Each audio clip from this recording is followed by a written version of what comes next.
For months, Mary Gillispie had been receiving taunting letters from an unknown writer, the contents of which alleged she had been having an affair with her boss, the local school supervisor. These letters had evolved over time, ultimately becoming a full-fledged harassment campaign meant on terrorizing Mary, her family, and others in their small community of Circleville, Ohio. While no direct link could be established, these letters even led to the death of Mary's husband, Ron, who'd allegedly left in pursuit of the writer and ended up dead behind the wheel of his own vehicle with a blood alcohol level of 0.16. Now widowed, Mary had to bear the brunt of this hardship by herself. Entering February of 1983, the harassment had gone on for several months, years even, and police were no closer to figuring out the author's identity than they had been when the first letters were received years earlier in 1977.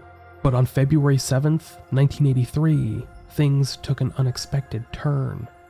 This is part 2 of the Circleville letters.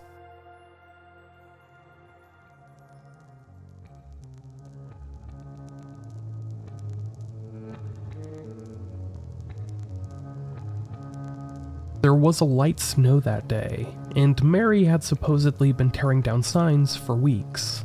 She had just completed her route for the high school students and was heading off to pick up the elementary schoolers when she spotted a particularly vulgar sign about Tracy, her daughter who was just 12 years old at the time, sleeping with school supervisor Gordon Massey. The sign was at the intersection of 5 Points Pike and Scioto Darby Road, near the city of Mount Sterling. The wording on the sign matched exactly the wording for the threatening postcard that Mary had gotten on December 23rd. She pulled over her school bus and went to rip the sign down, but when she approached it, she noticed something strange. There was a metal box attached to the back of the sign, which had been mounted on the wooden post that held it. Mary decided to take the sign and the box down, rather than just ripping off the sign, and brought the contraption onto her bus. She completed her route as she normally would. Then when she was done dropping off kids, she brought the box home to get a better look at it. The box had been welded shut, so she pried it open. And inside, she found a gun held in place by styrofoam. Mary said that when she first found the booby trap, she thought the gun was a toy, and that it was just meant to scare her. She stated, "I thought whoever this person was, certainly they wouldn't go to the extent of putting a real gun in there just to scare me, so I was thinking it was probably a starting pistol used at track meets or something like that." Mary called the police, and they found the gun was in fact real and in working condition. It had 1 round in the chamber and 1 in the clip, and there was twine attached to the trigger. It had been rigged so that whoever pulled the sign off of the box would be shot twice. The box had been on the post right at Mary's eye level.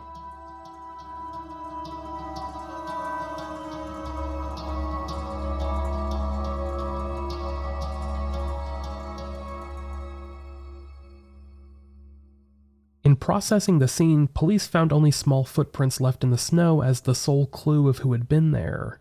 However, a report that would only come to light a decade later when Martin Yant revisited the case provided perhaps the only eyewitness account of someone spotted at the scene of the crime.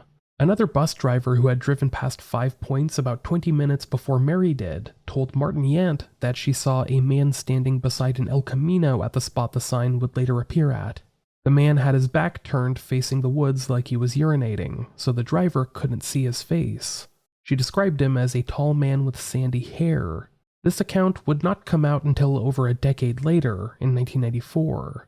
What was omitted from that account, and would not come out publicly until even later than 1994, was the fact that this man matched the description of Karen Sue's current boyfriend. Additionally, Karen Sue's brother had an El Camino matching the description of the one seen. Martin Yant omitted this from his reporting to Unsolved Mysteries to avoid sending the public on a witch hunt, but included it in a letter written later in defense of Paul Freshour. Police examined the gun and found the serial number had been poorly filed off. It was traced back to a man named Wesley Wells, who had sold Paul Freshour the gun for $35 earlier that year. For that reason, Paul was arrested on February 25th. Police could not find any evidence used in the booby trap in Paul's house, but the gun was enough evidence to directly tie him to the scene. When police brought Paul Freshour in, they decided to get handwriting samples, as they assumed the person who made the booby trap was the same person who had been writing Mary Gillispie all of those letters. When police obtained Paul's handwriting samples, they had him try to imitate the style of one of the letters from the letter writer rather than just getting handwriting to compare. They did do a neutral sample after this, though. However, Paul claims that even in the neutral samples he did afterward, Sheriff Radcliffe instructed him to continue in the style that he had been copying. Despite this, Paul Freshour would never face trial for the letters specifically. The police declared him guilty to the media long before his trial began. Sheriff Radcliffe told the media shortly after Paul's arrest that he admitted to writing 50. He denies writing any more or any signs. The handwriting people tied him to all of them. By March, Sheriff Radcliffe was telling the media that handwriting analysis had confirmed for a fact that Paul made the sign. Radcliffe also confirmed that there was arsenic found on 3 of the letters, which had seldom if ever been reported to the media before this. This brings up the interesting topic of the lack of reporting in general about the letters in the media.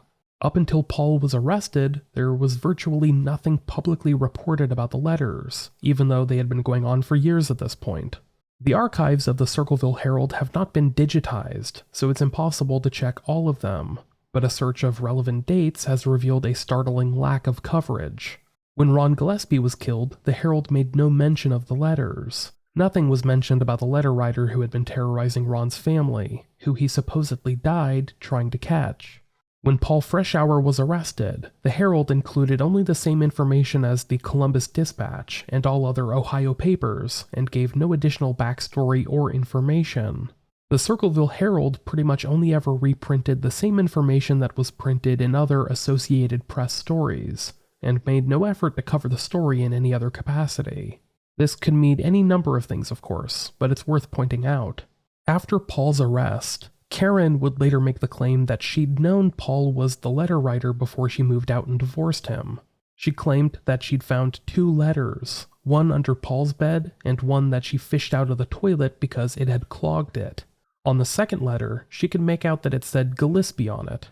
One of the letters was postmarked for a church in Gallipolis, a town near the southern edge of Ohio. It was Gordon Massey's hometown, and Paul would later claim that Mary and Gordon Massey would go on dates there. Allegedly, this was around August of 1982, and Karen later said she informed Mary of her findings at around this time. Mary never confirmed or denied this.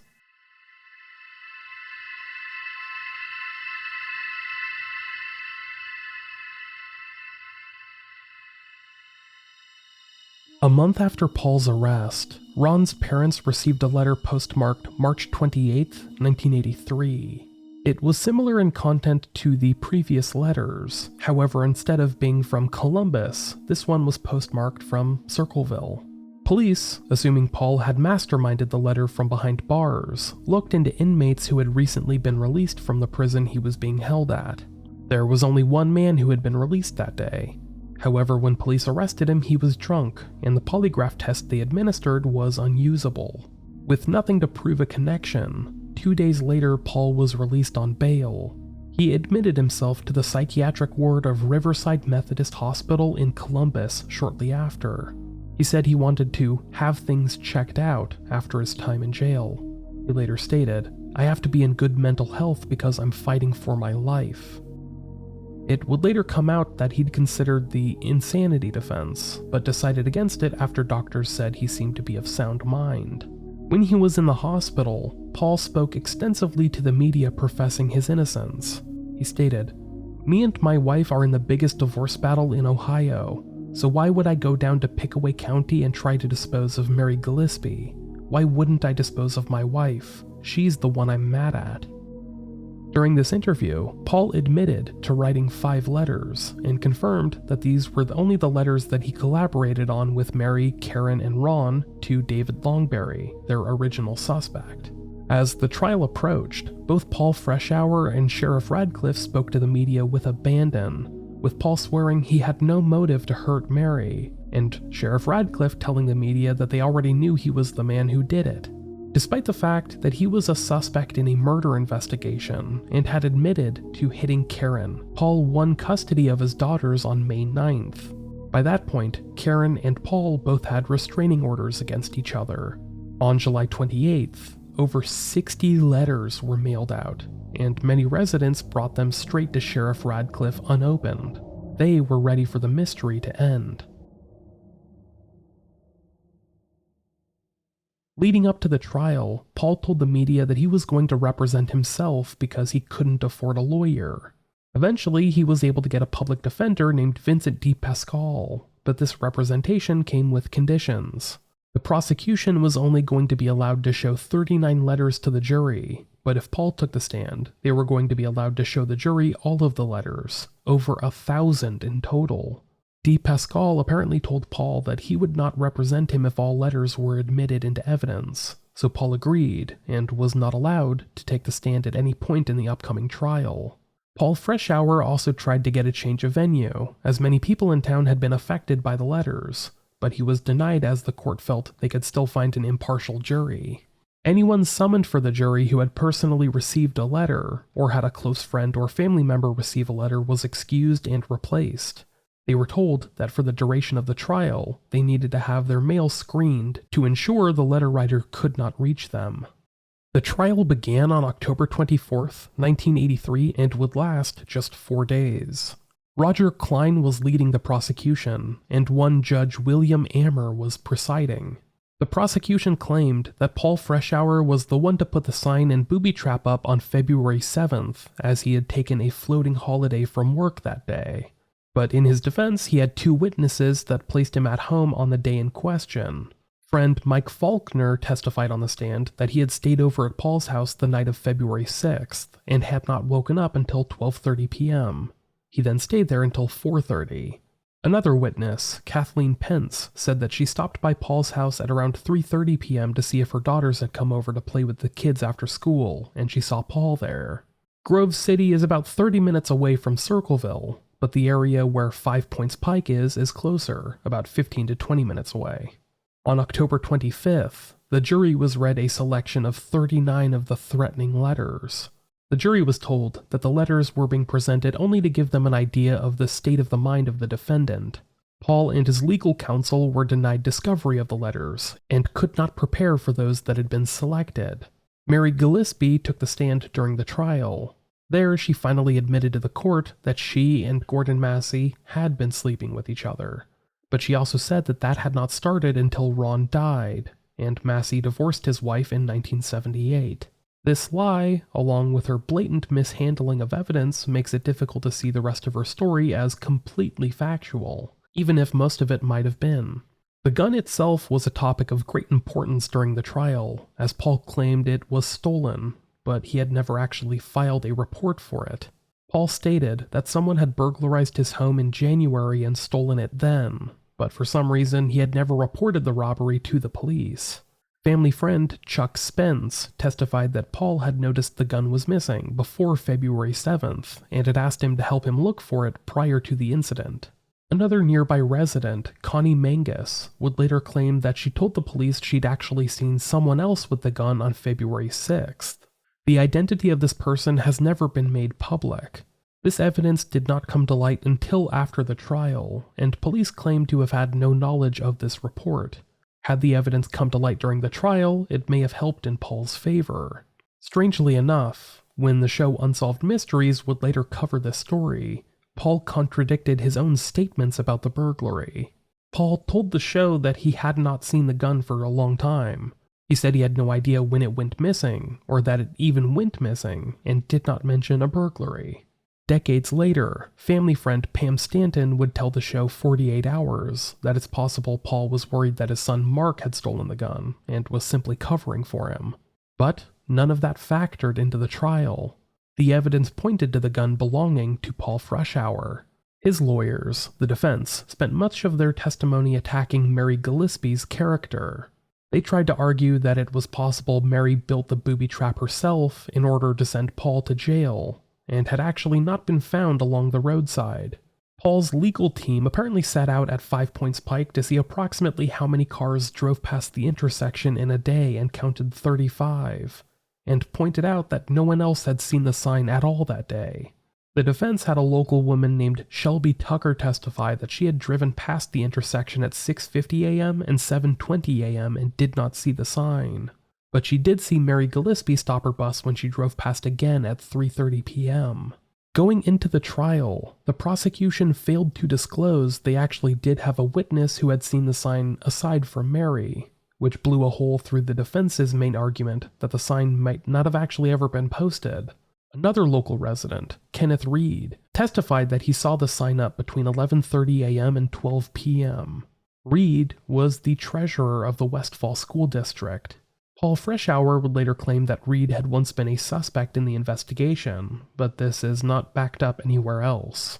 Normally, testimony like this would not be admitted into evidence, but the prosecution claimed they'd only managed to find the witness the night before his testimony, and the judge allowed it to be admitted. Despite the fact that Paul was not on trial for writing any of the letters, debates over handwriting analysis would take up a large portion of the trial. Stephen Green was the document examiner for the prosecution. He testified that he matched Paul's handwriting to the 39 letters submitted. He was allowed to testify over the defense's objection that there were over 1,000 letters, despite the fact that the letters were not meant to be admitted into evidence. The testimony of another handwriting expert named Robert Massey that followed after Green was very strange. Robert Massey, who had no relation to Gordon Massey, was hired by the defense to speak in Paul's favor. But when questioned by the prosecution, Robert Massey said that he thought Paul had attempted to disguise his handwriting in the samples he had provided. He also concluded that the writing on the Christmas card matched some of the samples taken from Paul. He essentially gave testimony for the prosecution, and when questioned by the defense, was pretty unhelpful. It did not seem to have actually coordinated with the defense at all. Paul later claimed this proved he was in cahoots with the prosecution the entire time. While many of Paul Freshour's ideas and claims were pretty outlandish, something strange certainly happened with that testimony. During the trial, the defense did not really attempt to refute that Paul wrote the letters. Because none of the letters directly threatened Mary Gillespie's life, they thought it would be good to emphasize this. Paul's lawyer had Mary read aloud all of the letters, all the while saying, "Read to me where it says Freshour was going to kill you." With each letter, Mary confirmed there was no actual direct threat to her. De Pascal also argued that the prosecution did not present any evidence Paul knew how tall Mary was. But seeing that she was his sister-in-law, this doesn't really seem to be a great defense. As part of his final argument, De Pascal chose to spend time making fun of Mary Gillespie for spelling out rather than saying some of the obscene words in the letters. The jury deliberated for just over 2 hours. On October 28th, Judge William Amer sentenced Paul to 7 to 28 years in prison for attempted murder. He would be eligible for parole after 7. Paul Freshour would later claim that Sheriff Radcliffe told him in secret as the trial was wrapping up. "Even if you didn't write the obscene and threatening letters, I'm going to make such an example out of you that whoever is writing them will quit."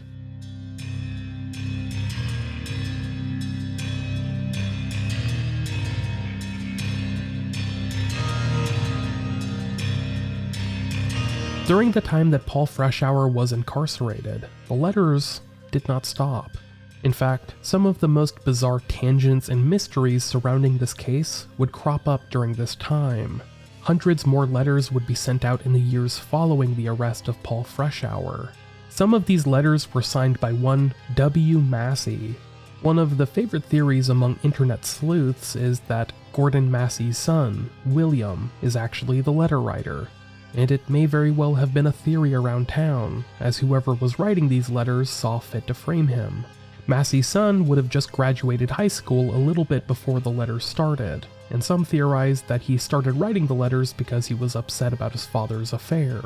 Other letters were signed Paul Freshour, or using the made-up name of Bob Hibbs, so the signature did not really mean anything to police. One of the most interesting letters went out in 1984. On January 28th, a worker at the Society Bank of Harrisburg in the neighboring state of Pennsylvania received a letter threatening to blackmail them with some personal information. The letter was asking this worker to steal $50,000 and drop the money off at the intersection of 5 Points Pike, where the booby trap was found a year prior. The employee did not comply and instead went to the police. 2 days later, though, the bank was robbed. The Columbus Dispatch presented this lead as saying that the extortion letter was believed to have been written by Paul Freshour. This means that the very little media coverage there was on the bank robbery painted Freshour as some kind of criminal mastermind, planning bank robberies even though he was locked up. Eventually, though, Paul started receiving his own letters while in jail, one of which read, "Shame how things work out, but better you than me. The sheriff says you did it. But we know better, don't we?" The letters after Paul was arrested were less uniform in nature. Some were typed, some were written in cursive, and some were written in all capitals, but lacking the distinctive blocky style that made up the bulk of the original letters. This is where the theory that the letter writer could have been multiple people starts to look plausible.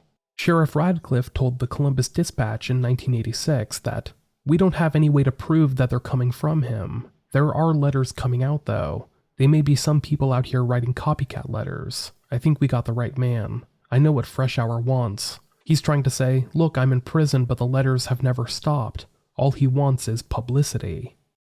Sheriff Radcliffe also claimed that Paul's fingerprints were found on numerous letters sent out during his incarceration, a claim that Paul Freshour refutes. Radcliffe was very open with the media that he thought Paul was still responsible for the letters in some way, but he was eventually told by Pickaway County prosecutor William Harsha that he needed to stop commenting on the issue. Tessa Unwin, a spokesman for the prison Paul was incarcerated in, said that Paul was strip-searched before and after every single meeting he had with visitors, and that there was no possible way for him to be mailing out letters from his cell. He was allowed to send and receive mail, but all incoming and outgoing mail was scanned thoroughly. One David Phillips, who was incarcerated while Paul was in jail, backed up his claims that it would have been very hard to smuggle out any letters. He confirmed that the mail was all thoroughly checked before being sent in or out of the prison, and that visitors talked behind a solid door with a window. He said he did not think that there was any way Paul sent out any letters behind bars. Phillips also shared a somewhat disturbing story. He said that while he was in jail, he was contacted directly by Sheriff Radcliffe, who asked him to sign a statement about the possibility of letters being smuggled from the prison. Radcliffe then brought him to Roger Klein, who had been the prosecutor during Paul Freshour's trial. Klein had already written a statement for Phillips to sign without any prior discussion. Phillips refused to sign the statement and did not read it. However, Klein had hinted that the statement was meant to show that the smuggling of letters was possible. In the research that Paul Freshour would later put together, he found numerous other statements written by inmates discussing the conditions of the prison that were all in Roger Klein's handwriting and notarized by him. Notarizing a statement that he himself wrote down and witnessed the signing of provides no safeguards that anyone else could verify what happened. On December 21st, 1990, Paul was due for a parole hearing. The weeks right before this hearing saw the letters sent out much more frequently. His parole was denied, and the parole board told him that he was rejected because of the letters continuing. Days after the hearing, the writer sent Paul a letter that stated, "Freshour, now when are you going to believe you aren't getting out of there? I told you 2 years ago, when we set them up, they stay set up. Don't you listen at all? No one wants you out. No one, the joke is on you. Ha ha. Tell no one of this letter. I saw the paper. Great news, great news. Great, the sheriff loved it. Ha ha. Do you believe it now? Do you?" As the letters flared up, Paul Freshour was put into solitary. At some point, letters began to go out in all lowercase that claimed to have been written by a copycat writer who said that they were going to expose who the Circleville writer was. They never followed up on these threats. Now, we're going to pause for just a moment to hear a word from today's sponsors.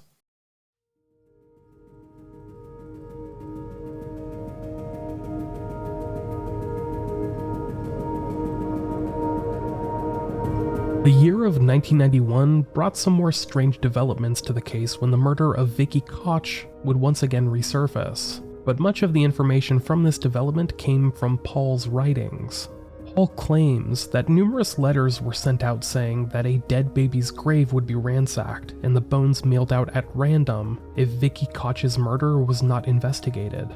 He claims the bones belonged to a specific child, and says that the story was hushed up in Pickaway County, but was featured on the Columbus News. According to Paul Freshour, the letters about Vicky Koch were making the claim that the letter writer knew what had happened, and presented the shocking theory that Roger Klein had actually been the one to murder her because he'd gotten her pregnant and had a wife at the time, so he didn't want the scandal exposed. Martin Yant did confirm in his research that there were bones stolen from a graveyard in 1991, and that the letters were targeting prosecutor Roger Klein. He also confirmed the additional detail that there was a powder in some of the letters that the writer claimed came from bones. So this gives some measure of credibility to some of Paul's claims about this aspect of the case. Prosecutor Roger Klein claimed that he did not know Vicky Koch and had never met her. It's also important to point out that Klein did not seem to be a target of the letter writer until that year.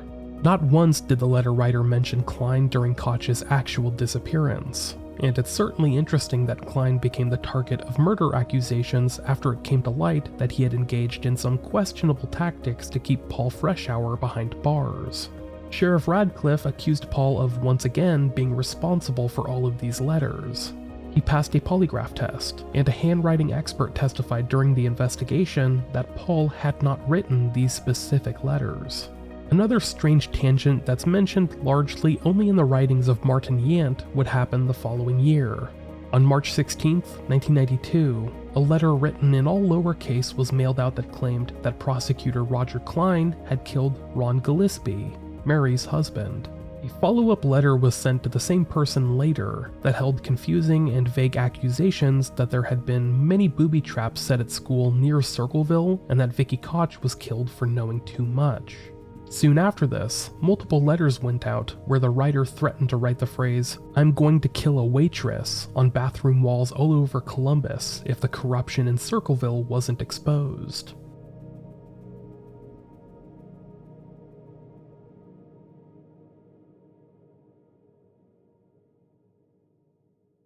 Martin Yant received both death threats and lawsuit threats after his articles detailing the case ran in Columbus Alive in the early 1990s.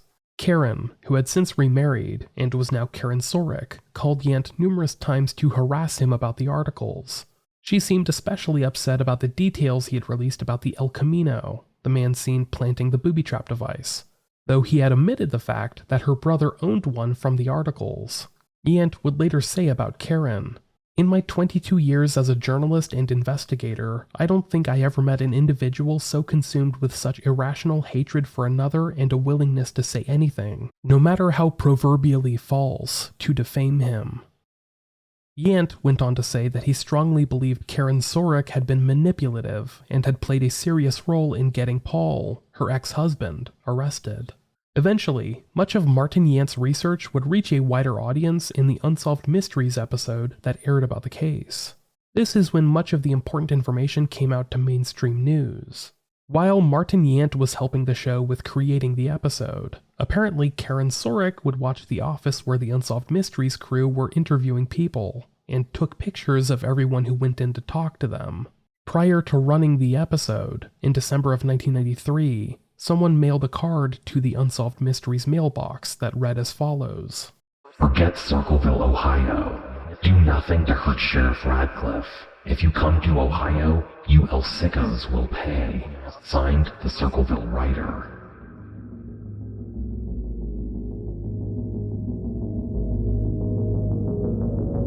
During his research on the case, Martin Yant became very sympathetic to Paul Freshour's story. He eventually wrote to the parole board to advocate for Paul's case. He said that he found Paul to be an honest man. He concluded his letter with, "Even if Freshour committed the crime for which he was convicted, I can't help but think that he has paid his debt to society and deserves a chance to rejoin it." In May of 1994, Paul Freshour was finally granted parole. While Martin Yant was trying to uncover the truth and Paul Freshour was finally being freed, another chapter in the letter saga was unfolding. The investigation into Dr. Ray Carroll, the pedophile pediatrician and coroner of Circleville, was finally coming to a head. By 1992, there were only 2 complaints filed against him, but by the next year, there were 12, as victims started reaching out to each other. The charges spanned from 1961 to 1986, and by 1994, 17 people were ready to go to court and testify. Though the complaints from only 17 victims were brought forward formally in the charges, over 150 complaints were filed against Dr. Carroll in total. His youngest victim was just 4 years old. Carroll was stripped of his license in April of 1994 and banned from practicing medicine. However, he was never arrested. He never faced any legal action and moved to Florida to live a peaceful retirement. To get back to Paul Freshour, when he was released on parole, he was forbidden from sending letters. But while he was out on parole, Sheriff Radcliffe and a few other people started to receive empty envelopes with writing all over it. If Paul Freshour was guilty, this could be considered something of a joke, as they weren't technically letters. The next year, over 60 letters were sent out in September of 1995 in response to Dr. Carroll not doing 1 day of jail time for his heinous crimes. These letters claimed that certain judges in the area had not done enough to ensure Carroll faced justice. The letter writer said that they were going to blow up a school unless police met their demands by January 3rd. The author did not say which school, just that they would blow up one nearby. On January 3rd, the West Falls School District, TA's Valley Schools, and Circleville Valley Schools all brought on local police as security. Attendance was down, and some parents called to say that they'd kept their children home because of the bomb threats. But January came and went, and nothing came of the threats. 2 years later, on September 8th, 1997, someone wrote a series of letters in what is described as a childlike scrawl to residents all over Pickaway County. Unlike the Circleville letters, which were all handwritten, this letter was one note that had been Xeroxed. The letter claimed that the writer was going to bomb a school unless police reopened the investigation into the murder of Vicky Koch. The letter alleged once again that Roger Klein had killed her, and police needed to look into him. But once again, nothing happened. 2 years after that, another person connected to the letters would resurface, in 1999. David Longberry, the man Mary Gillispie initially suspected of being the Circleville writer, apparently did have some secrets. On July 12, 1999, David Longberry was a house guest at an elderly couple's home when they had their 11-year-old granddaughter over for a visit. Apparently the couple left them alone at some point, and Longberry raped the girl. The girl told her grandfather about what happened, and he confronted Longberry. David Longberry then fled. Apparently, he hitched a ride to El Paso, Texas. He then hung himself behind a truck stop. Ohio police learned about what happened in 2009. We'll be back to conclude this story after a short break. The 2000s would bring about the deaths of many people related to this case. Ray Carroll, the other pedophile connected to this story, died in 2007 after a peaceful retirement in Florida. May he rest in peace. After his release, Paul Freshour spent a good deal of time building a website where he composed a massive amount of research about this case. Among these documents was a 38-page letter to the FBI detailing his account of what happened and asking the FBI to step in. He concluded his letter with, "I'm sorry for what the people of Pickaway County went through, and I mean this, but it was not me. I may end up in a dumpster, but I am going to find the truth." Paul Freshour passed away from natural causes in 2012. If he was innocent, he died without ever having learned the truth of what really happened.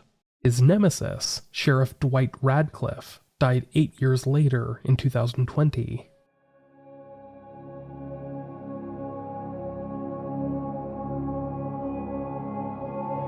A recent expose on 48 Hours would put forth the idea, which had been theorized by many online sleuths for some time, that Paul Freshour's son, Mark, had been the letter writer, or at least involved. They would interview Pam Stanton, who was a longtime family friend. Apparently, Mark never visited Paul while he was in jail. She said that Paul told some close friends that he worried that Mark might have stolen the gun, and that's why it was never reported.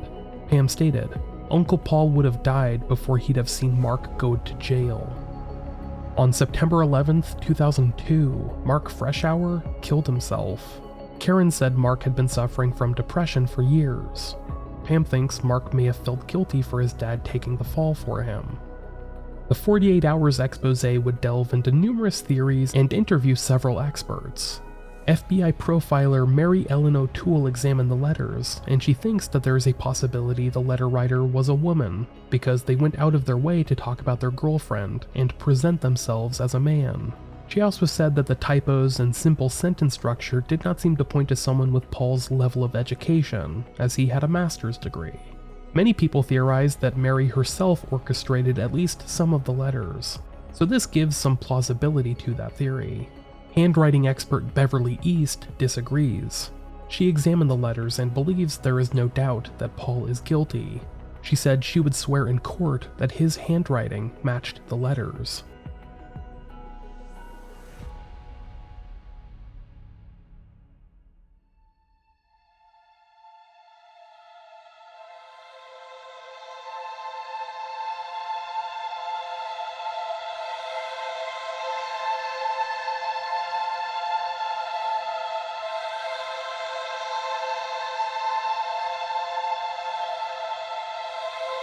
To this day, the case still captivates people. Mary Mayhew, the host of Whatever Remains podcast, has dedicated an entire season to this story and has uncovered a great deal of information that was found only in case files or old articles. She even brought Martin Yant on for an interview, and he still has a fascination with the case even after all the time that's passed and the threats that his research brought onto him. Mayhew herself would be interviewed in the 48 Hours special that aired just last year in 2022. During her interview, Mayhew would concede that after all of her research, she does think Paul Freshour is guilty. This is a sentiment shared by many, and not at all helped by Paul's own words. His letter to the FBI pleading for them to get involved did not once condemn the letter writer. Rather, his letter served to criticize Mary Gillispie and echoed many of the same sentiments and accusations presented in the letters. In his writings to the FBI, he basically presents every argument the letter writer had, agrees with them, and spends a good chunk of the letter criticizing Mary, borderline obsessing over her, which, if she did frame him, would be understandable. But it does seem damning that he essentially wrote an essay to the FBI telling them why the letter writer was basically right about everything. He seems to put the blame solely on Mary Gillispie and Sheriff Radcliffe, and claims Mary put people in danger because she escalated things to the point that arsenic-laced letters were sent out. Not once does he seem to actually condemn the letter writer for sending out the poisoned letters. But even if Paul was guilty, there is no doubt that he was not given a fair trial. And even if he was lying about everything, pretty much everyone else involved in the case was untruthful about at least one aspect, and it's quite possible that he was not solely responsible for all of the letters. Mary covered up her affair, and Sheriff Radcliffe ignored proper ethics when dealing with the media and presenting things as solved before they were. It's a messy case with no heroes. The letter writer, whoever they were, tried to do some good, but in a confounding, nonsensical way. They wanted to expose a pedophile, so they threatened to blow up a school. They wanted to expose an affair, so they threatened to shoot a little girl. They wanted to expose the murder of a pregnant woman and her baby, so they threatened to kill a random innocent woman. Whoever the Circleville letter writer was, they stopped writing decades ago, and most everyone involved has since passed. Perhaps someday, someone will dig up new information, or come forward with a confession of some sort.